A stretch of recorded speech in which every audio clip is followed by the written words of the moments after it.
Mookie Betts swing breakdown. In this video, I break down one of the top players in today's game. And I give you drills you can use today to improve your overall skills.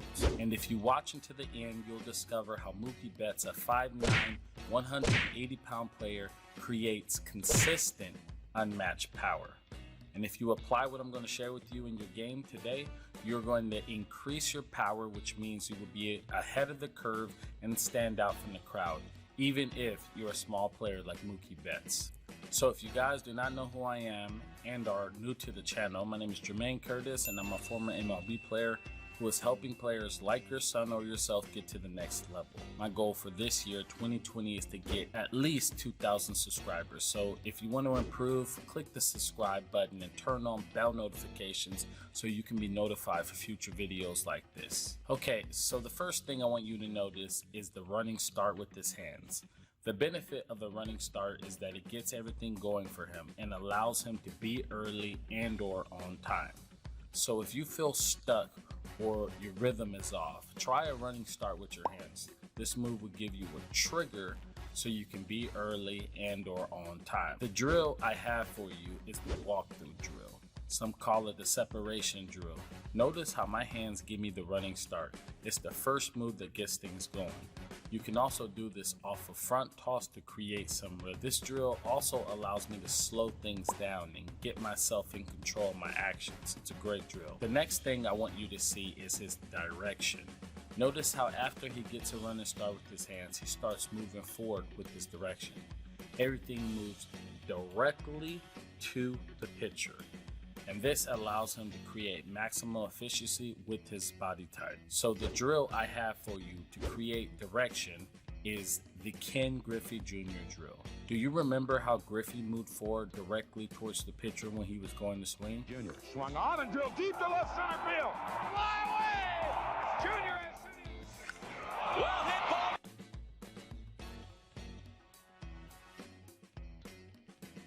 Well, you would do this as well. Start off the tee and focus on moving all the direction towards the pitcher. You're going to start with your feet close together and then stride and let it eat. As you start getting comfortable with that, move on the front toss and then off of a pitching machine. Before I forget, use the running start with your hands to get things going. The next thing I want you to see is how his knob is pointing to the catcher and his scalp is activated as he strides. This creates that rubber band effect and puts him into that ready position. At this point, all he needs to do is make a decision whether or not he should swing or not swing. And since he is ready, he can now hit a pitch at the top of the strike zone or at the bottom of the strike zone. The drill I have for you is the mirror drill. I believe the mirror drill doesn't get used as often as it should. The reason is because many hitters go off of a feeling and have no idea what their body is doing. But in my opinion, if you mix both, it's going to pay big dividends in your game. And if you're interested, you can buy a full mirror cheaply on Amazon or go to Walmart. After you get one, take dry hacks daily and visualize yourself hitting off of pitchers. Watch your body movements and learn what you do at the plate. And if you do get one, tag me in a video of your kid, hitting, visualizing, and taking swings in front of that mirror or yourself, because I want to see it. Also, visualizing is one of the best things you can do as an athlete. If you do that 10 minutes a day, it's going to pay off like no other. In fact, Matt Carpenter used to take at least 100 swings a day visualizing while doing dry hacks. He would also watch himself in the mirror as often as he could. When we played together with the Cardinals, he said that in the offseason he took 200 dry hacks a day while visualizing and watching his movements. After seeing him elevate his game in front of my eyes, I was sold. I added it to my game and it paid big dividends. The next thing I want you to see is how he gets his back elbow in the slot and then how he uses his backside. Many hitters are so handsy that they turn the barrel too quickly.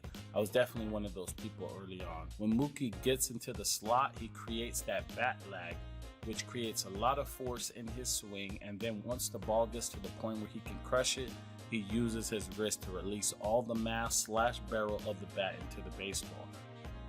Thus, this maximized all of his power. Wow, did I actually just say thus? Who says that?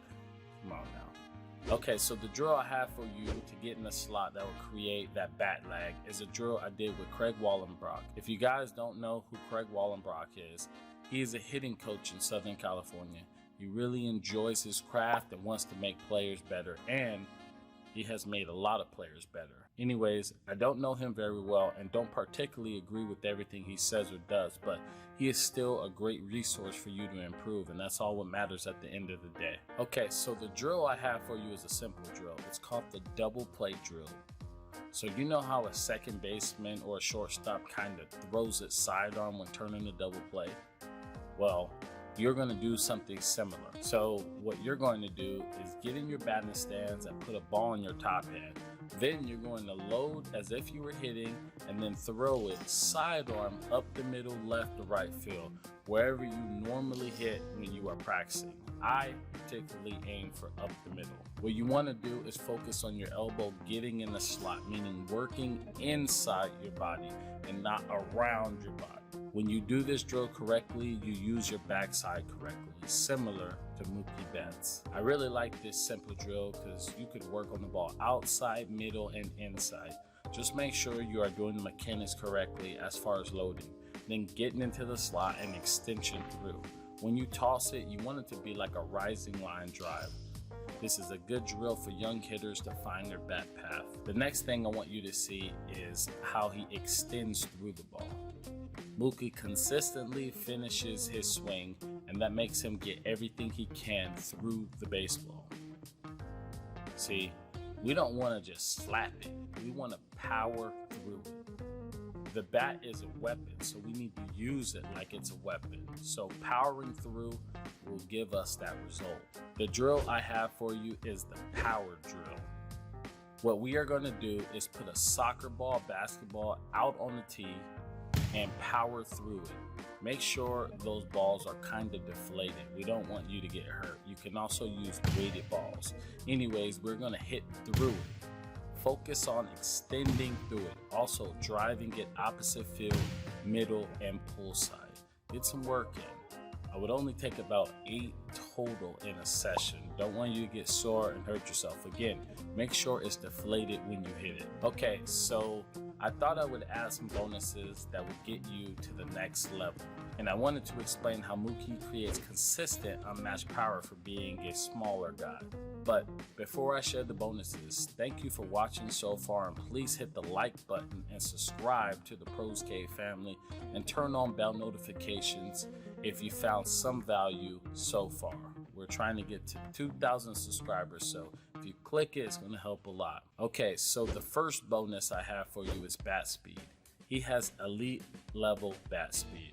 As a hitter, you want to work on hitting as much as possible, but you should definitely work on increasing your bat speed. The drill I have for you is underloading and overloading. When you overload, you're going to add like a 3 to 5 pound weight on your bat. And when you are underloading, you want to use a very light bat. I like to use a wiffle ball bat or a softball bat. When you underload and overload, swing at max velocity. I mean, swing the hardest you can swing. That's the only way you're going to get that result, the result you want. So basically, we're going to strengthen our muscles by swinging a heavier bat. And then we will work on our fast twitch muscles, which is the very light bat. If you do this over time, you will see a big improvement in your bat speed. The next bonus, which will increase your power, is the point of contact. At the MLB level, what separates stars from superstars are their ability to pull balls that carry over the fence. When we all started playing baseball, we all naturally pulled balls, and then as you got older, we started hitting everything to the opposite field, and we lost pulling the ball. But the best MLB players still pull balls that don't topspin but carry out the park. And the ones who figure it out stay in the big leagues. I had to relearn how to pull a ball and keeping it carrying. And if you're interested in me telling you how I did it, comment below and I will make a video about it. If we can get 100 likes and about 40 comments, 50 comments, I'll definitely make a video explaining everything I did from A to Z. But yeah, the The best players know how to pull the ball and it goes out of the ballpark. And to pull the ball the right way, all you need to do is change your point of contact. Mookie consistently does this very well. He is always one of the leaders in pulling the ball throughout the season. And look at this video. Look at his point of contact. What's also special about him is that he also controls the strike zone and doesn't roll over much. He's a special player. So the drill I would recommend is not much of a drill button approach. When you are hitting front toss or BP, start thinking of hitting it to your pull side gap.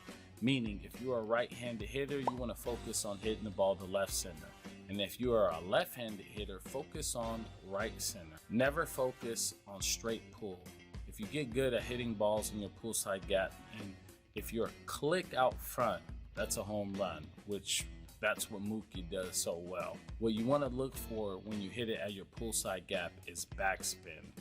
Look at the way your ball carries in your pull side gap. This is crucial to learn and what separates players. It really just comes down to backspinning balls to your pull side. Okay, so now I want to clear something up. I'm not telling you to always pull a ball. I'm telling you to learn how to pull a ball correctly. Add it as a tool. Still hit the ball the opposite field, but just learn how to drive it to your pull side gap. The reason is because most people don't have opposite field power, but we all can hit doubles and home runs pull side. And you could do that by your point of contact. Master that and you're going to separate yourself. See, at the MLB level, what makes people win games are doubles and home run. Okay, so thank you for watching all the way to the end. If I gave you any value, hit the like button and subscribe to the Pros K family for more videos like this. Thank you again. I'm out.